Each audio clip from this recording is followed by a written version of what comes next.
Assalamualaikum warahmatullahi wabarakatuh. Alhamdulillahirabbil alamin wa bihi nasta'in wa billahi umur dunya waddin. Wassalatu wassalamu asrofil anbiya'i wal mursalin sayyidina Maulana Muhammadin sallallahu alaihi wasallam. Amma ba'du. Pertama-tama marilah kita panjatkan puji dan puji syukur kehadirat Allah Subhanahu wa taala yang telah memberikan karunia dan rahmatnya, karena telah memberikan kita kesempatan hingga hari ini.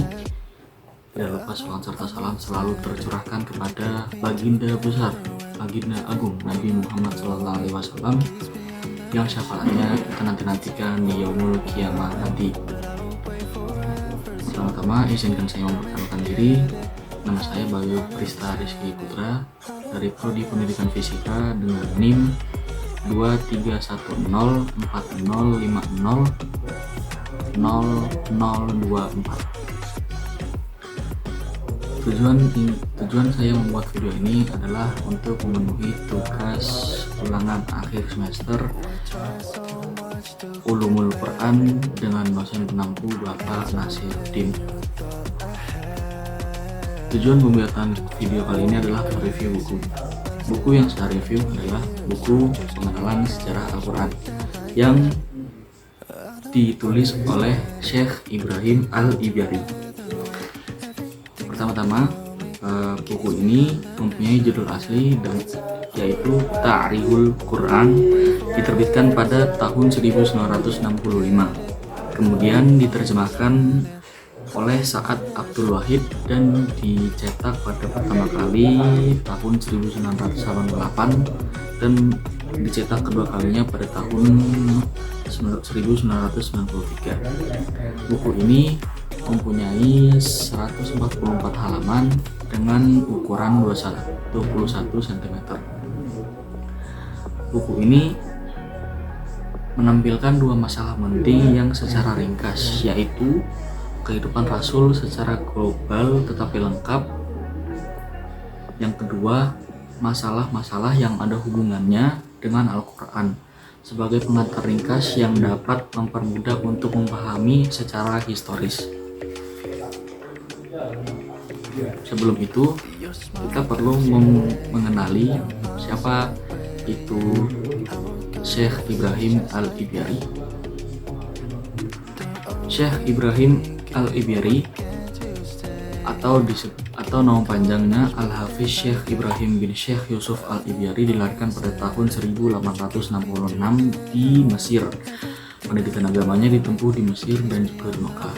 Kemahiran beliau dalam bacaan Al-Quran sangatlah tinggi sehingga beliau dikenali sebagai guru pengendik Al-Quran.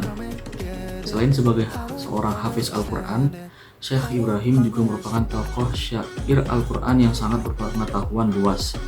Setelah terbitnya kitab Maktab Mahmud, beliau berkhidmat sebagai Al-Quran pada sore hari.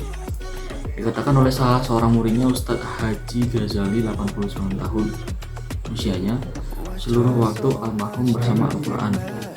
Tambahan Ustadz Haji Ghazali ketika kita memberi salam kepadanya atau kepada beliau, Syekh Ibrahim Al-Ibyari, lafaz yang pertama kali keluar dari mulut Syekh Ibrahim adalah Shadaqallahul Adzim.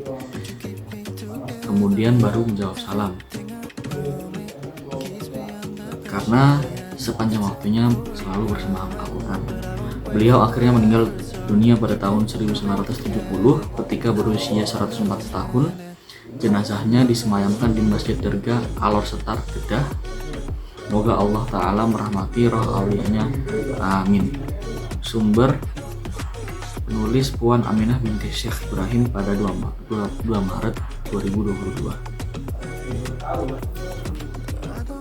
Buku ini mempunyai dua bab. Bab yang pertama, kehidupan Rasulullah, seperti lahir Nabi Muhammad, Jazirah Arab sebelum risalah, permulaan dakwahnya Nabi Muhammad, perilaku Rasul, dan kitab-kitab Allah. Bab kedua yaitu adalah Al-Quran Al-Karim, seperti turunnya wahyu, jumlah ayat, susunan ayat-ayat, nama-nama surat, susunan surat-surat, tokoh-tokoh qiraat, kitab-kitab yang membahas mushaf, dan masih banyak lagi seperti penjelasan nasikh dan mansukh. Bahasa yang digunakan pada buku ini adalah bahasa Indonesia. Namun, ada beberapa kutipan surat yang menggunakan bahasa Arab seperti di halaman 40 yang berbunyi wa ma kunta tatslu min qablihi min kitabin wala taquttahu biyaminik, dan juga mempunyai arti dan kamu tidak pernah membaca sebelumnya yaitu Al-Quran sesuatu kitab pun, dan kamu tidak pernah menulis suatu kitab dengan tangan kananmu. Ada juga penjelasan dengan tanda-tanda kutipan seperti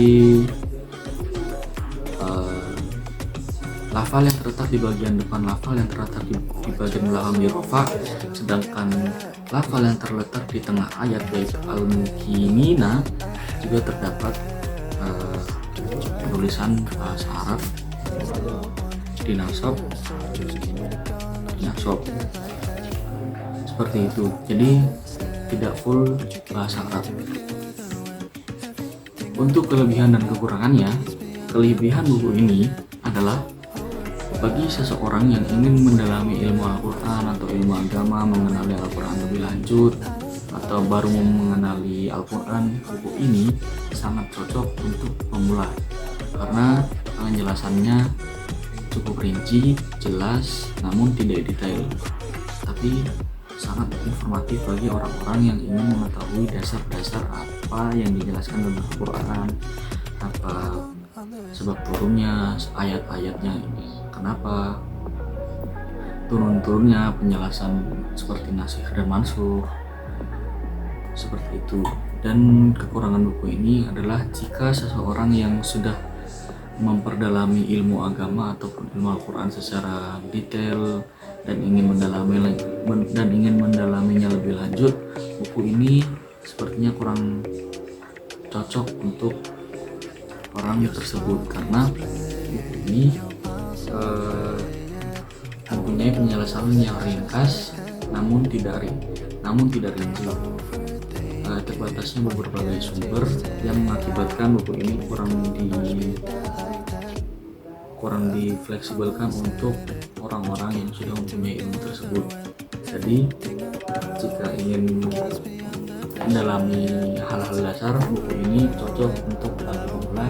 Namun untuk seorang murid apalagi yang sepulang pondok pesantren, buku ini masih kurang karena buku ini bagi orang-orang awam saja. Baik, kita sampai di penghujung review buku ini. Menurut saya buku ini cukup bagus, walaupun saya berasal dari jabalan pondok pesantren, namun buku ini sangat informatif dan cocok bagi pemula. Penulis menyampaikan pesan di awal pengantar, yaitu manusia dapat menjadi baik selama ia mempunyai ilmu pengetahuan dan akan tersesat jika tidak mempunyainya. Saya sungguh tidak suka jika manusia menjadi bodoh kemudian tersesat, padahal mereka mempunyai kemungkinan untuk berpengetahuan sehingga menjadi selamat. Itulah kutipan atau pesan dari penulis Syekh Ibrahim Al-Biyari.